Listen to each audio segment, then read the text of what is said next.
Knowing the story behind this campaign may just be the validation you need that you're a creative person, and it will surely make you more creative, especially if you watch to the end. Like, share, subscribe, and comment. But most importantly, if you watch to the end. Ladies and gentlemen, welcome to the very first episode of Behind the Arts, where we unpack ideas and process behind advertising campaign. In future, we'll be unpacking more, and we'll be inviting creative from other spaces like arts, fashion, photography, and so on. But for now, you have to get used to seeing this face and hear me talk and talk and talk and talk. If you've seen my first video, what we'll be discussing on this episode is not going to be a surprise to you. But whether you have seen it or not, it's still going to be a surprise because the campaign we are going to be talking about is Hypo Surprise. This campaign was done by Noazak in 2019 for Hypo, and I happen to be the creative behind the idea and the execution of that campaign. The campaign got a lot of recognition. It won multiple gold at Live, won bronze at Picture Award. It was also published on As of the World and Dozer's Archive. But beyond all these accolades, it was also a campaign that was special when it launched, not just to the creative community, but to everyone that had the opportunity to see the campaign, especially for that category. And it was mostly because of the Pareidolia effect on the visuals. I know it sounds like a big drama. Don't worry, you're not an Olodo. You may know Obori until we did this campaign. And it was Elizabeth that mentioned that word to me. If you're wondering who Elizabeth is, she was a senior copywriter at Noazak then. So what is Pareidolia? In simple words, it's basically the ability of our brain to conjure animate image from inanimate objects. And I know it's not something that's strange to a lot of us. Most of us have seen images in the class, and there's been a lot of Pareidolia images online, like in buildings, in vegetables, in random items, on wood, in the wild, and even in space. And this started in 1976 when the Viking 1 recorded this image from Mars, and a lot of people were seeing human face on the image, and it started a trend that is now called cosmic pareidolia, where there are a lot of images from outer space that looks like animal or faces that you see around. And pareidolia has been scientifically proven to be a sign of creativity. So if you are seeing a lot of faces and animate objects in random places like cars, wall sockets, just know that it's a sign that you are creative. So which pareidolia led to Hypo Surprise? It is this image you are looking at. I just finished my laundry, and after spreading the shirts, it looked surprised to me.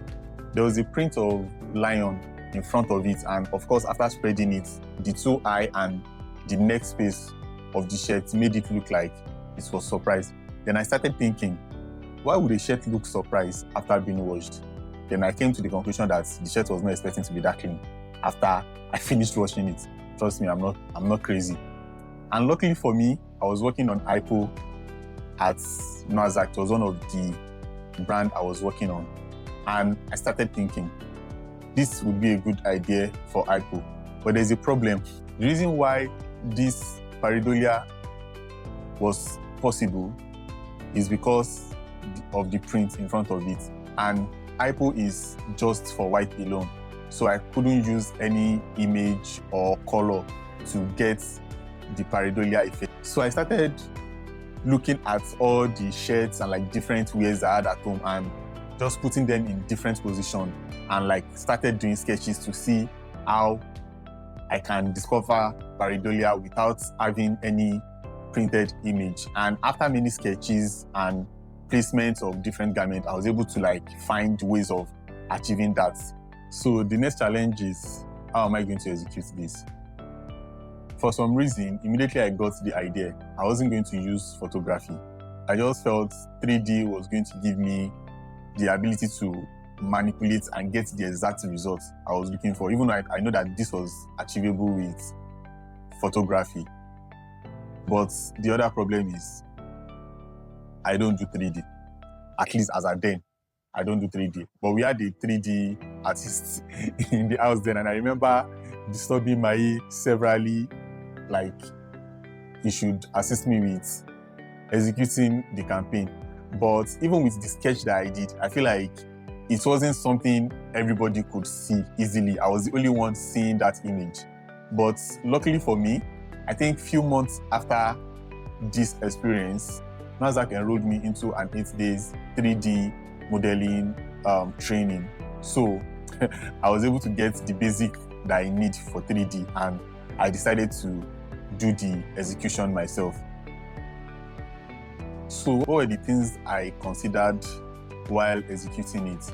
I knew I wanted it to be something that let the shirts and like the outfits shine on the visual, so that immediately people look at it, they are able to see what I'm trying to achieve.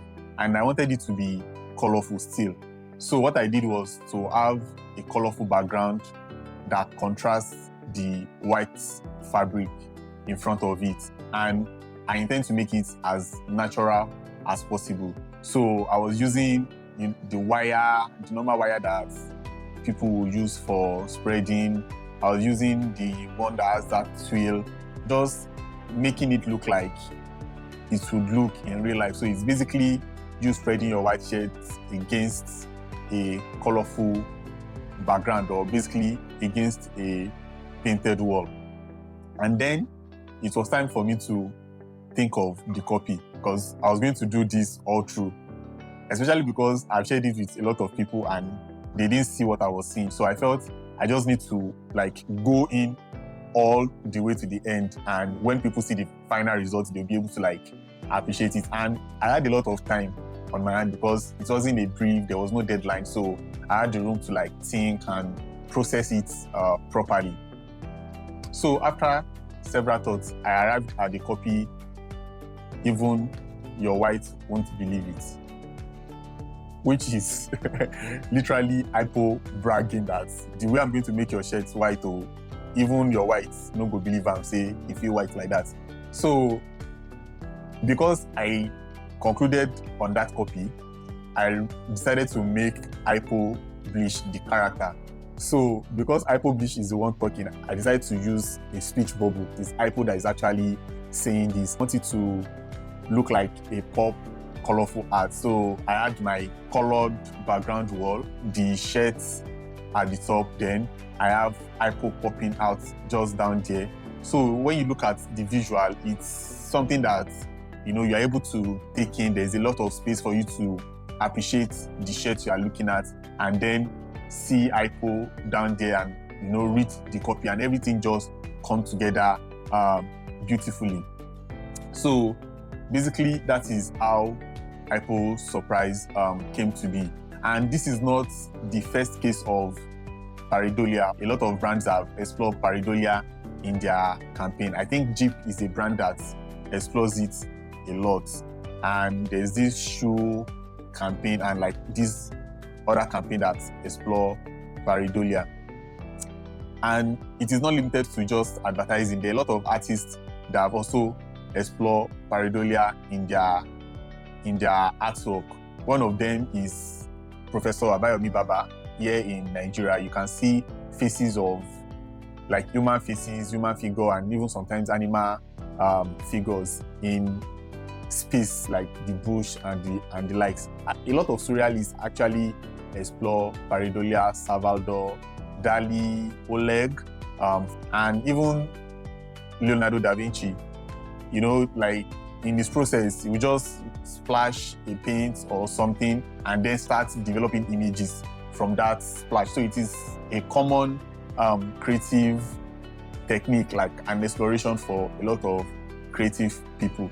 So yeah, I think I've gotten to the end of this video, and honestly, I hope I'm able to capture everything that you would like to know about this campaign and like the process of making it. If you have any question or you want to know more, you can just drop it in the comments and I'll be able to answer them. And I think what I'll be doing for subsequent episode for now, because there's nobody interviewing me or asking me questions, I'm going to be putting out a pre-post to ask if you want to know anything about the process of a particular campaign, the idea, like execution, so that I'm able to make this more effective. So I think that brings us to the end of this very first episode of Behind the Art. I know there are a lot of lessons and nuggets from this process, and I feel like one of them is being observant of your environment, like being consciously active to spot opportunity for your brand or a problem you could solve, because ideas can come from anywhere, literally. And of course, you have to believe in your ideas. I know a lot of times people don't see what you are seeing, and you just have to at least give yourself that benefit of doubt that you know what you are saying. Just, if you have any idea, just do all you can to make sure you execute it. And I mean, there are a lot of nuggets, but don't let me be the one saying my food is sweet. So you can let me know some of the things that you've learned from this particular episode in the comments. And you can make it a habit to always try to look for Pareidolia around you. I feel it's going to be a very good creative exercise for you to like develop your creative ability, and you never can tell. You may be coming up with an amazing idea and solution just by observing Pareidolia in your environment. And if you find any Pareidolia objects or things that made you experience Pareidolia around you, you can take a picture of it and also drop it in the comment section for us to see. Just try to make it a bit, and you'll see your creative ability improve one way or the other. So that is the end, guys. Thank you for staying through this long video. Ó dìgbà, ojú àtúnrárí.